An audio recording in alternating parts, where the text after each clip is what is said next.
This was more than just a victory. It was a resounding statement, a complete dismantling of the opposition that echoed the very standards Coach Brown demands. In a sport often defined by clutch shooting and highlight reels, tonight's narrative was forged in the brutal, unglamorous trenches of defense and communication, the cornerstone of any championship dynasty. Sarah, they pitched an absolute gem tonight. This wasn't just a win, this was a complete shutout, the kind of performance that leaves the opposing dugout frozen in the cold autumn air. Coach Brown opened the presser by focusing immediately on the foundation, the defense. Defensively, he stated, we were really good.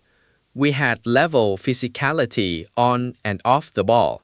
This wasn't a passive effort. It was an aggressive, contact-driven attack.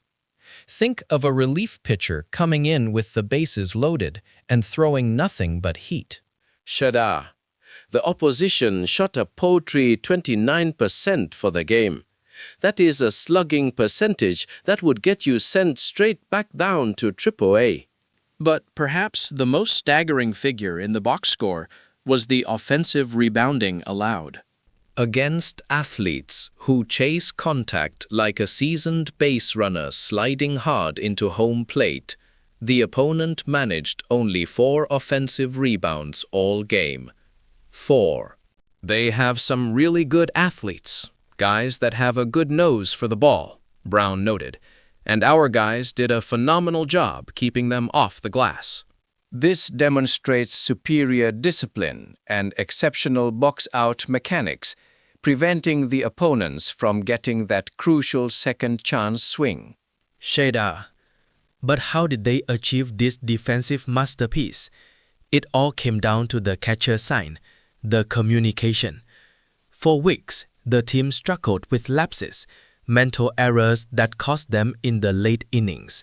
Tonight, that changed entirely. I tell you, defensively, one of the things we've been talking about is to communicate, and their communication was off the charts. Every time down the floor, something was happening defensively. I heard it from my seat. Shada, this audible commitment to defense ensured seamless rotations. They moved in sync, like 5 infielders anticipating a difficult ground ball. One unit, connected by a string. When the ball moved, the entire formation shifted, which allowed their closeouts to be perfect. Great closeouts, he reiterated.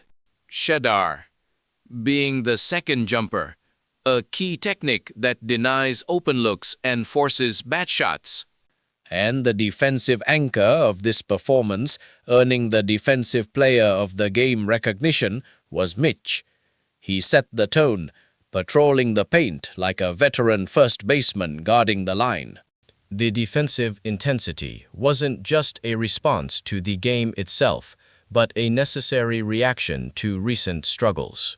As Coach Brown moved to the offensive side of the diamond, he noted that the team's offensive rhythm finally returned. Our pace was really good. Our spacing was there. Sadar, when spacing is optimized, the floor opens up, allowing quick, decisive action. This mirrors a perfectly timed double steal. Everything happens fast, forcing the defense to commit instantly. When they executed quick decisions with the ball, they drove downhill, attacking the painted area and forcing rotation, and the phenomenal job of sharing the basketball led to high percentage opportunities. Brown took a moment to commend the younger players, the call-ups from the minor league affiliate Westchester. Our young guys played a lot of minutes tonight, and they practiced with Westchester earlier today. For them to come out here and play the right way, but play hard, was a lot of fun to see. That commitment, even after a full day of work, speaks volumes about the culture being built. The coach then pivoted to the broader philosophical approach, the process of recovering from a slump. The question was posed about the recent soul surgery và how the team managed to flip the switch from the previous lackluster performances.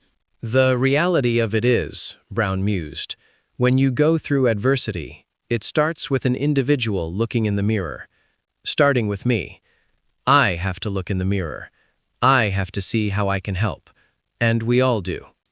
This is the leadership mandate. Accountability begins at home plate. Every player must ask, what can I do to help this team?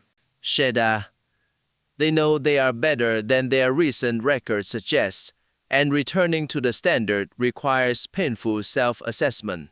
Brown emphasized the 4 pillars required to climb out of any deep slump: sacrifice, connection, competitiveness, and belief. You gotta sacrifice, he explained. That means giving up touches, giving up minutes, prioritizing the team win above personal stats.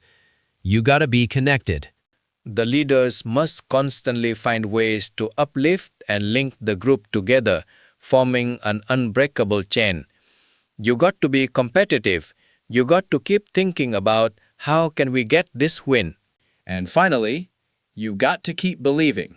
You got to keep believing in each other and the process, all while everybody holds everybody else accountable. This performance was the perfect response to that internal challenge, a record-setting margin of victory that demonstrated their capability.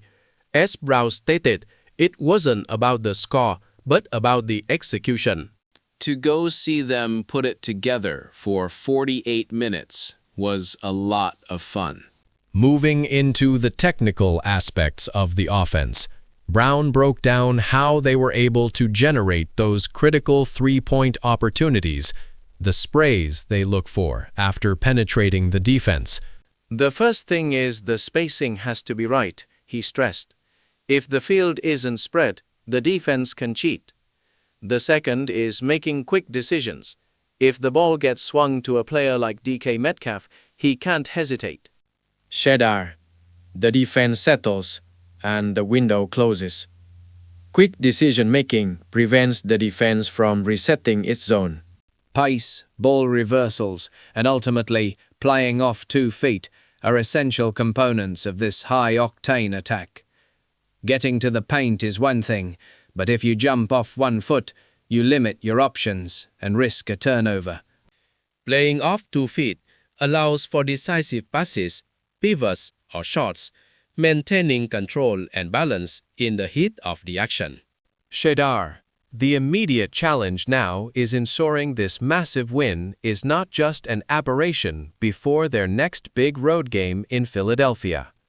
Brown was quick to dismiss the idea that this was an anomaly. Sheda, we know it's not an aberration. We're sitting in either 3rd or 4th place. We hadn't played well, and we're still in a pretty good position. The struggles might not be over, but the message is clear. When they commit to the right process, the 4 pillars of SCCB, it doesn't matter who is in front of them. Finally, Brown addressed specific player challenges like Cat dealing with offensive foul calls, often for hooking on the drive. Cat's a smart guy. Great players make adjustments, Brown affirmed. Shedar, the coach wants him to remain aggressive, but expects him to figure out the officiating nuances. Great hitters adjust this swing path to avoid the strikeout, and Cat will do the same.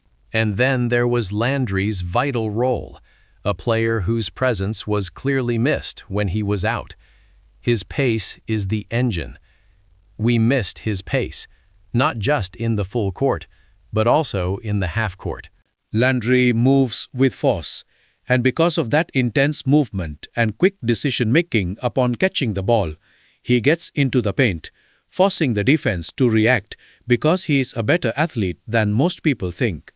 Coupled with his college experience as a point guard, he excels at finding teammates, turning that downhill aggression into those critical sprays that fueled tonight's record-breaking offensive display. Tonight, The team proved that when they stick to the process, they can indeed hit a home run every single time.